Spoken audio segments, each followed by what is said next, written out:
Hi everyone, in today's video I'm going to try to cover three different guides around Hall of Illusions. Now the first is going to be what do you think is the minimum requirement for you to actually beat stage 100.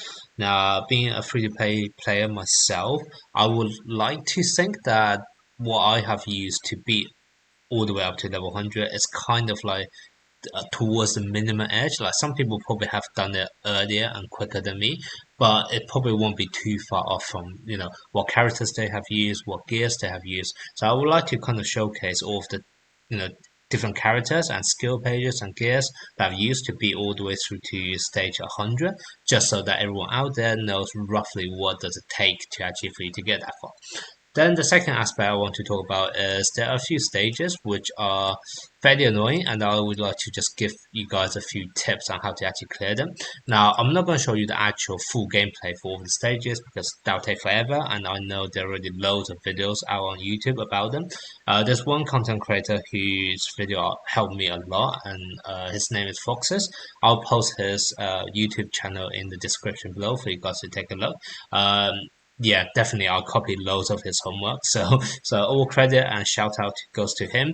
But one thing I did realize is that although he posts the full gameplay, like step by step, a lot of time he doesn't have any of commentary, so you may not actually know exactly why he have done certain moves the way he have done. So I'm just here to add a few of my thoughts on some of the very difficult stages. I think mainly it's going to be 92. I remember that was really annoying, and 94 was really annoying. I think probably mainly those two. I'll briefly talk about 95 or 100 as well, purely because they're kind of the boss stages.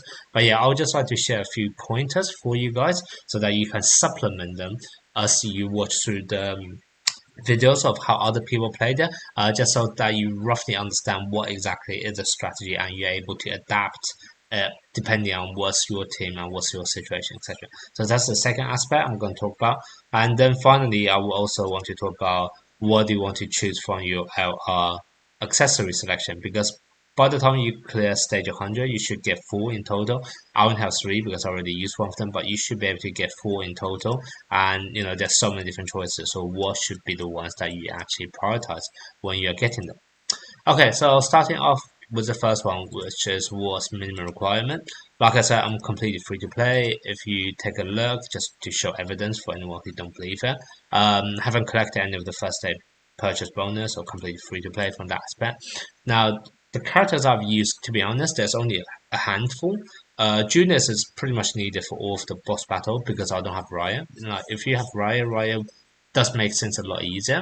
So I would say as a minimum, you need Julius, and his skill page is pretty much a must for you to actually do a crazy combo with Lotus where you just keep on deleting the boss stamina so the boss doesn't get a single turn. Like you literally just keep on hitting them, constantly delete the mobility with the skill page and also with Lotus skill 1, etc.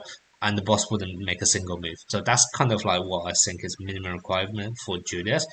I'm not sure whether you need LR5. The only extra thing LR5 does is full HP regeneration, which I don't think is needed.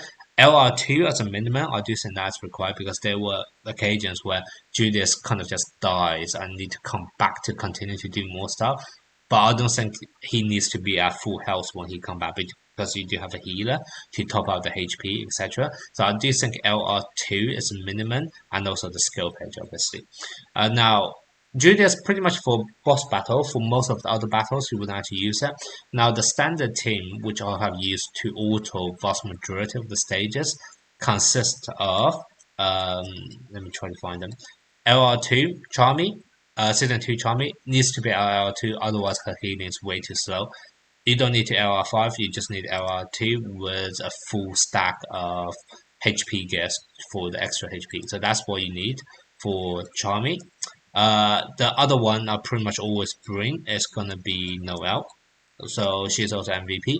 You don't need, I don't even think you need LR2. Definitely do not need LR5 because I clear with only LR2, but I don't even think that is needed because LR2 just gives you a barrier at the start of the wave, which vast majority of the time wouldn't make any difference because the first thing you do is her skill 2, which gives a barrier.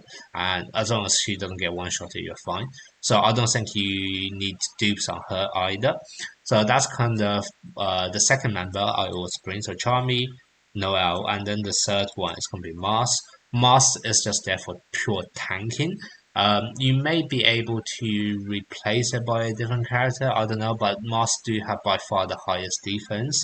So even in the stages where enemies are green, so you have color disadvantage, Mars still tanks hell a lot. So I think those three are what I always use for a lot of the stages to auto them. And then the fourth member is either going to be Lotus, vast majority of the time, provided the enemies are not like green and blue only. Because normally what you see in those stages is that the enemies tend to follow just two colors, so it's normally like green and blue, or red and green, etc. So as long as the enemy is not green and blue, normally Lotus goes really well in those because Lotus wouldn't die from like a single shot or two shot, and then with the constant slow down with Mars, just absolutely deadly, and then with HP regeneration from Charmy being at LR2, you recharge every single turn. You're basically unkillable. On top of that, you have Noelle to do the damage as well as Barrier. But pretty much auto through all of the stages with, Charmy, Noelle, Mars, and Lotus. The only time I will swap out Lotus is when the enemy are completely green and blue, because in those cases, Lotus sometimes just dies way too early and you just lose a member of the team. So for those stages, what I do instead is I go for Radius. So Radius obviously is able to put a barrier, etc., and that makes you survive a lot more. And you are pretty much just relying on Noelle to keep on counterattacking, and just chipping down the HP that way. So this is kind of the auto team I have pretty much used throughout like 90% of all the stages. Now, every now and then there are a few stages where you need to change up the scenes.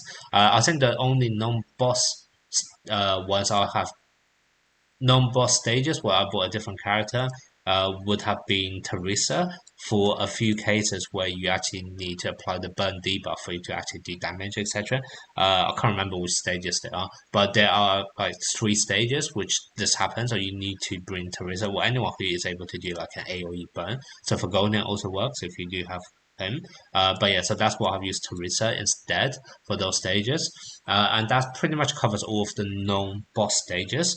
Now for the boss stages, the vast majority of the time you will just be trying to killing off the enemy with Judas, and then also combining with the Lotus slowdown debuff, so the enemy boss wouldn't move at all.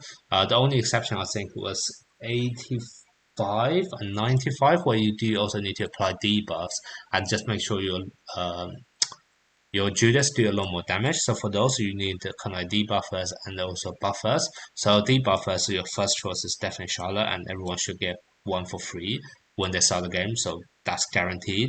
And then the other one, the buffers.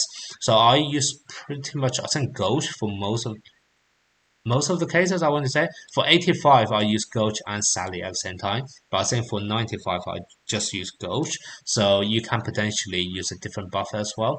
For 85, if you try to clear with just Julius, no Raya, then you do need 2 buffers.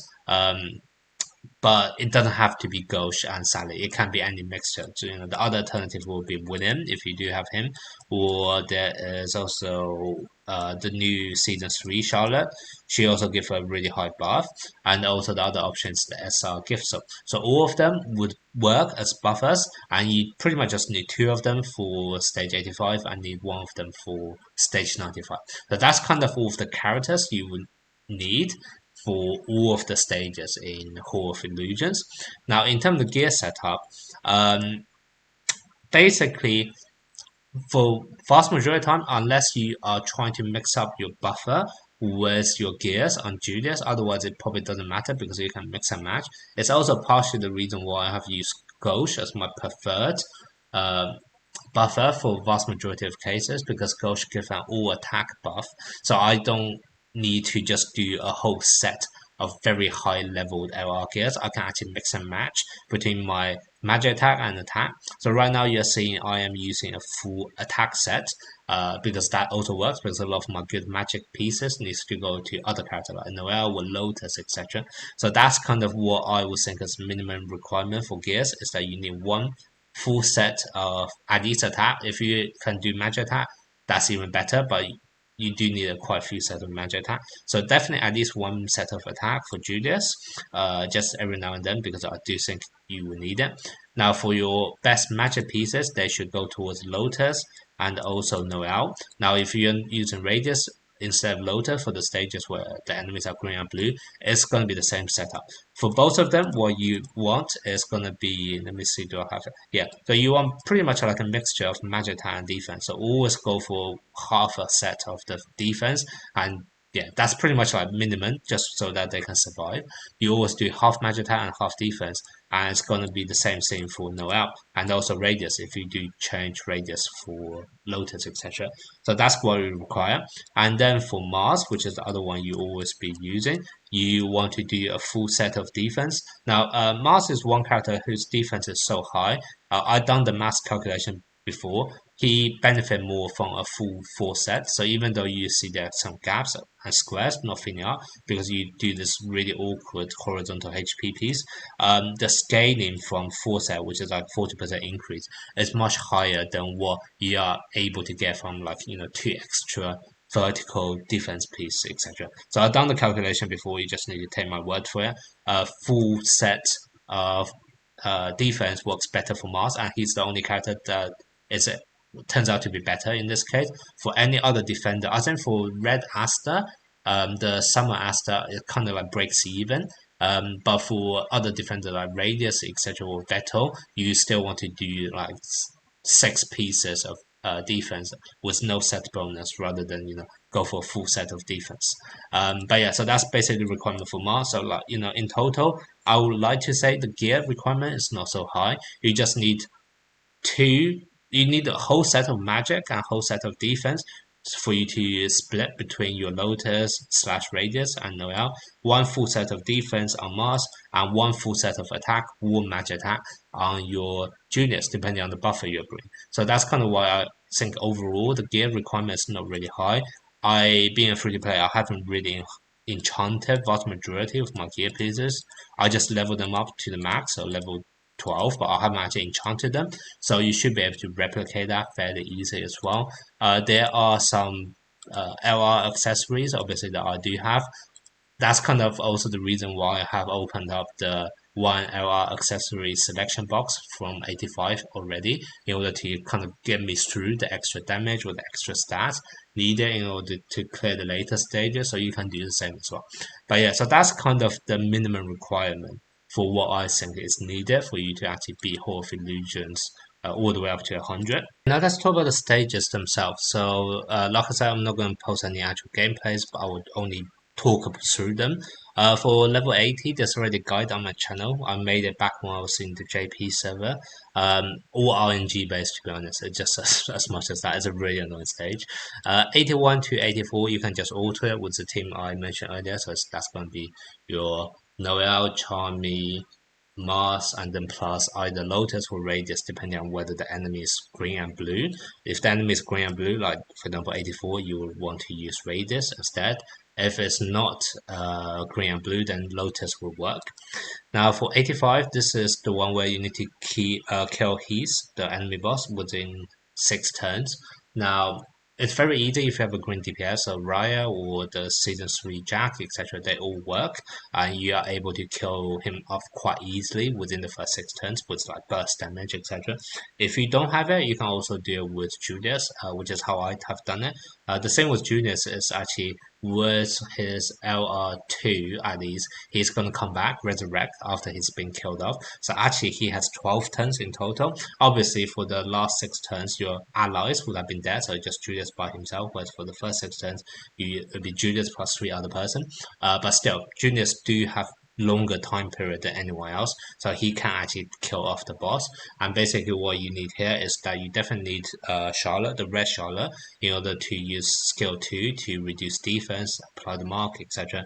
And then also a second time, which is a combo attack with Julius. First of all, do a lot of damage, and also it applies incapacitate, which is very much needed, so that your Julius is then able to follow up with an ult. When for the first 2 turns, when you are setting this up, you should have 2 other buffers. So I think I use Ghost and Sally, but like I said, depending on your build, you can also bring Season 3 Charlotte. Oh, actually, no, you can't bring Season 3 Charlotte because I have to use the red debuff for Charlotte. But you can use William if you want to go for an attack build, or you can also bring who's the other one? Gift Soul. Oh yeah, SR Gift Soul. So those are also alternatives that I can use instead for stage 85. 86 and 87, those are the annoying stage where you need to apply burn debuff, otherwise you will be hard to do any damage. So what you can simply do is bring Teresa with her skill 2, prioritize skill 2 first, and she can just always apply burn and therefore you damage. You can auto 86 and 87 by the way. I think the team I used was let me check. I think I used Noelle to reach the Lotus and Mars, and then for this one I used Judas, Teresa, Lotus, and Mars. Basically, you just try to get that color advantage with the DPS. That's pretty much it. For 88 and 89, you go back to the auto team I mentioned. So season 2 Charmy, season 2 Noelle, um, Radius for blue and green. So Radius for 88, Lotus for 89. So that's basically how you want to do 88 and 89, and you can auto that. Level 90 is really easy. You just do Judas, Lotus, Mars, and I think I want to say I use Ghost as well as a buffer, or maybe I use Charmy. I can't actually remember now. But basically, you go for a mono blue team. With definitely with Lotus and William and Judas. Basically, the three of them, like I said earlier, can make sure for the second boss they wouldn't move at all with constant debuff, etc. The thing you want to watch out for the Judas and Lotus debuff was slow down combination is that once you land a slow, rather than keep on using S2 skill 2 on Lotus to extend the debuff, it's actually easier for you to just use skill 1 to try to go for that RNG chance of deleting stamina. Because if you, I think, do delete the stamina either once or twice, what's going to happen is that your Judas can actually recharge his third recharge 3 turns, and basically his skill 2, the one which completely delete mobility, have a 3 turn cooldown. So as long as you knock back the stamina with Lotus, I think once or twice, I can't remember now. Maybe once it's enough because Junius is also constantly deleting mobility with his other skills, and basically that will allow you to actually delete the whole bar for with Judas skill 2. So basically that's what you do if you have his skill page, that is. But basically that's what you do for stage 90. 91 is once again an auto one. This is really easy. 92, this is I think in my opinion the hardest stage in entire whole of Illusions. Much harder than any bosses. 92 and 94 I find them to be the hardest, to be honest. Because with all of the other bosses you can actually cheat your way through with the Lotus and Junius combo. 92, 94 you have to you have to do something else crazy. So 92 I think is the hardest one because it relies on RNG from the enemy. So a lot of the other stages sometimes with RNG on your side, for example, you with a stun, etc., you can actually cheat through it. 92 is annoying because not only you need RNG on your side every now and then, you also need RNG on their side, and the reason is they have this enemy, the blue enemies, I believe. Is it just the blues? Let me check.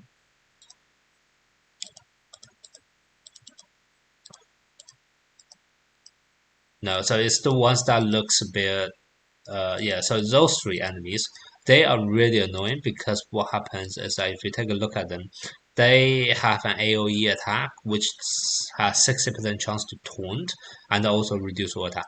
Taunt is the one really annoying because taunt basically prevents you having a healer to target yourself. It prevents Noelle and also Radius to put in barriers, etc. Because you have to target the enemy, you can't target your own ally. And this is basically what makes this stage ridiculously hard. And you're kind of just relying on that 60% AoE chance to not land on you. And that's kind of why for this stage, I think I used, let me try to, I used Radius, S2 Charmy, Noelle, and also Mars. And basically, the way you want to do this stage is there's a lot of RNG involved because for the first phase, I think there are two of this enemy which is able to do AoE taunt. Second wave is a lot easier because there's only one of them, but always you try to take out those enemies first. So for any single target attack, always aim for one of them, the ones that can do AoE taunt, and just take them out, and that makes your battle a lot easier. But the reason why you want to use Radius, Mars, Noelle, and Season 2 Charmy is that any one of them have the possibility of extending your entire team's lifespan. So with Radius, he can put out barrier. With Noelle, she can also put out barrier.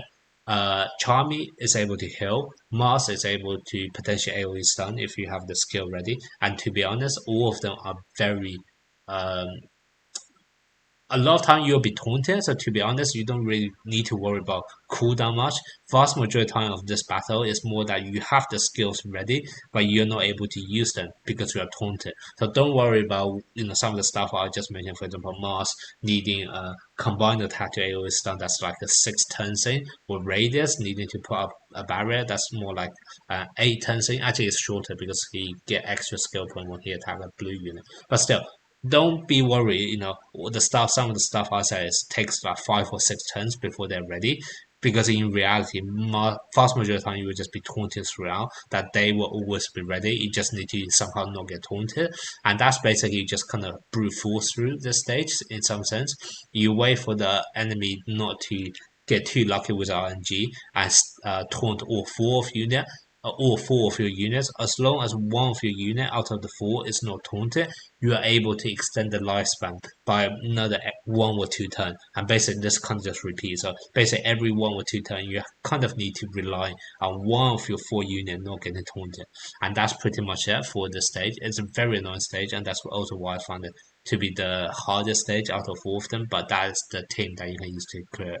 So it'll be Radius, Mars, Noelle, and Charmy. So that's what you want to do for 92. 93 is a pretty straightforward stage. Once again, you can auto it. So this is a red and green. So you would auto this with Noelle, Charmy, Mars, and also Lotus. So auto through 93, very easy. 94, in my opinion, is the second hardest because the enemy do counter attack. So basically, in the first wave is the enemy in the middle who is able to do saying like AoE damage and also counter attack. So first of all, if he attack you, he can kill a lot of the DPS. For example, I think I use Junior for this. If he attacks you, your Junius is gone. Same for either gone or like almost dead. I think second wave is when it's more dangerous because it's like a green one who's able to do AoE and also counter that. But basically, you can't let those two do anything. That's pretty much it. For the first wave, the enemy in the middle, you have to make sure he never ever attack. And then for the second wave, you have to make sure the enemy on the right hand side, I believe, never ever attack because those are the ones who are able to do crazy counter attacks and also AoE normal attack. So basically, the team you want to use for this one is gonna be you want to use. I definitely use.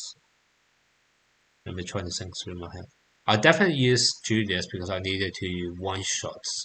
Well, not one shot, but do crazy amount of single target damage. So I use Julius. I think S2 Charmy, Lotus and Mars. Lotus and Mars to constantly slow down.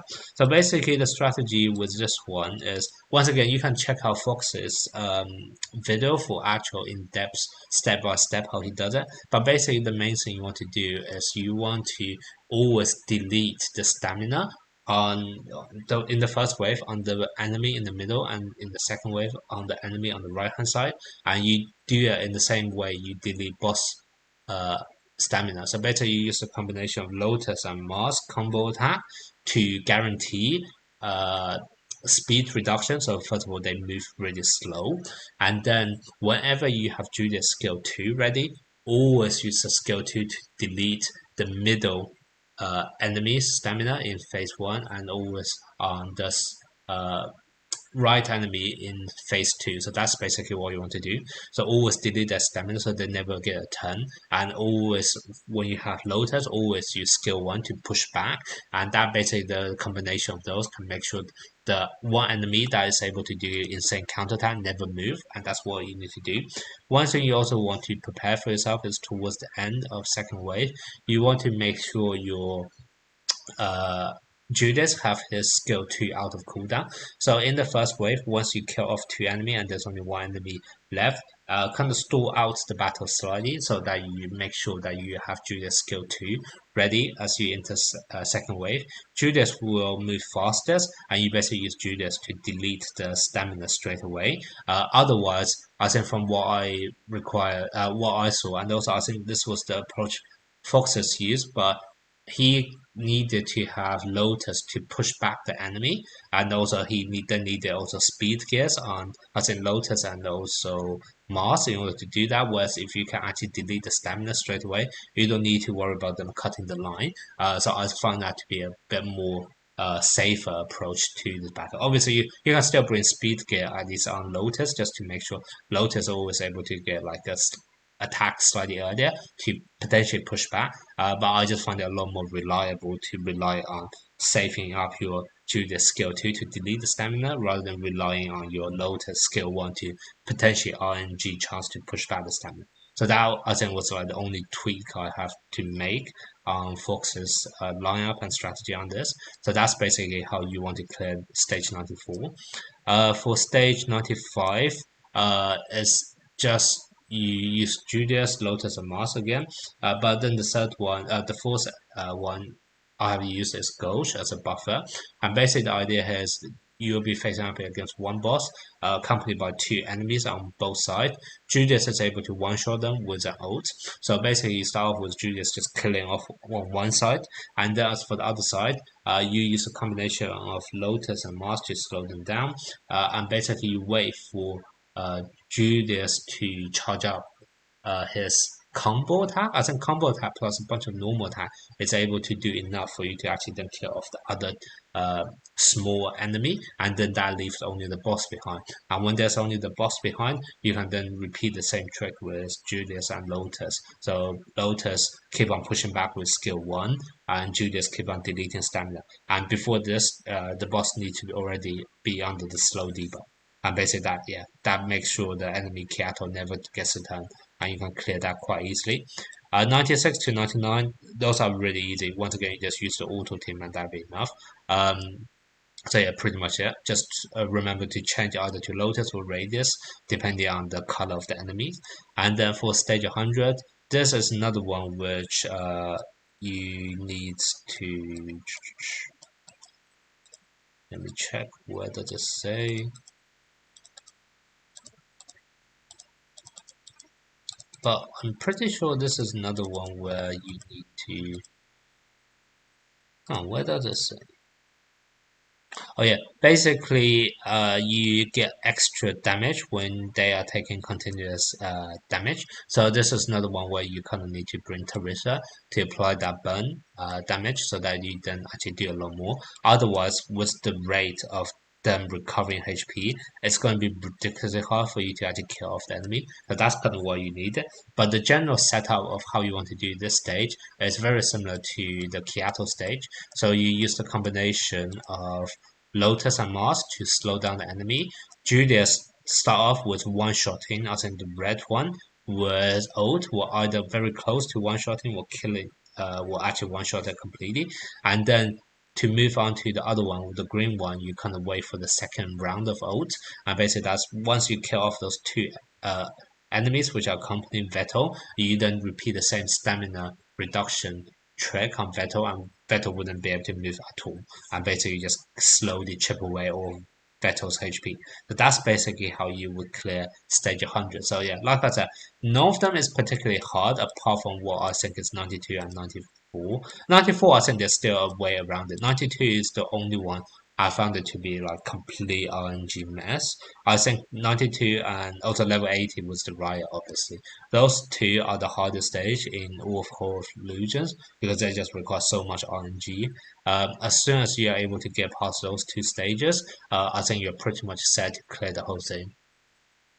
And now lastly, which LR accessory should you pick? Now, LR accessory is pretty much, you look at it from two angles. So first of all, there are 5 different roles in this game. So there's defender, there's attacker, there's healer, there's supporter, there's debuffer, etc. So you need to choose which role you want to focus on. And then the other question is you need to choose what substat you want. Now, if you take a look, this is actually the same for all of the roles. So for example, for the Ares, you can see the Ares is always crit damage with defense, crit damage with defense, crit damage with defense. For pendants, it's always defense and crit res. For the rings or bracelets, it's always crit damage and crit rate. So it's pretty much you just choose which stats you want, and it's just a simple stat to be honest, and also which role. Now let's start off with the role because I think that's the most important. The one you definitely do not want to choose is the healers. Okay, so one thing I want to make upfront is that you choose the LR accessory based on PvP, not PvE. Okay, and the reason why you do it based on PvP is because the LR selection box, you get that by the time you clear 95 and 100. Oh, you get one at 85, but the other three you get at either 95 or 100. And I already told you the most difficult stages, in my opinion, is 92 and 94. So if you're already able to beat them, then that basically means by the time you actually obtain our accessory selection box, apart from the one at stage 85, otherwise you have already pretty much beaten the hardest content for PvE right now in the game. But there's no need for you to worry about PvE anymore. So you only choose your accessory for PvP purposes. And the healers, they are not going to be used much in PvP going forward. They are very dominant right now to out-sustain enemies, etc. But as soon as well, I don't know which season. The Halloween Noelle comes out. I think that's season 4 now. But as soon as she come out, the healers wouldn't really have a place in PvP anymore. So that's kind of why you definitely do not want to pick any accessories for healers. Similar kind of logic with debuffers. By the time Black Aster come out, which also once again only a couple of weeks time, he's able to do a total defense, which in conjunction with green talent, which is debuff immunity, a lot of the debuffers wouldn't do much. Like the only relevant debuffer is gonna be the Halloween Noelle, who still, in my opinion, is gonna be countered quite badly by Black Aster. So it's gonna be going by your prediction of whether you think the PvP meta is gonna be filled up with Black Aster or not. If you predict the meta is going to be a lot Black Aster, then I will argue debuffer is another one you do not want to touch for PvP. But if you actually think a lot of people wouldn't end up going for Black Aster, which to be honest, I think is very unlikely. I do feel like there's going to be a lot of Black Aster everywhere. And if that's the case, I would say debuffer is kind of out of the question as well. So definitely do not go for a healer, and possibly not a debuffer as well. And as for the tank option, the only tank I see relevance in PvP going forward, to be honest, is just gonna be Black Aster. So it really, the question then comes down to, for the debuffer, the question comes down to whether you think the meta is gonna be a lot of debuffers, whether you go for a tank accessory, is kind of coming down. Do you plan to build a Black Aster for PvP? So that's kind of those three. So that's kind of tank. And to be honest, those three are all ones which I do not recommend getting.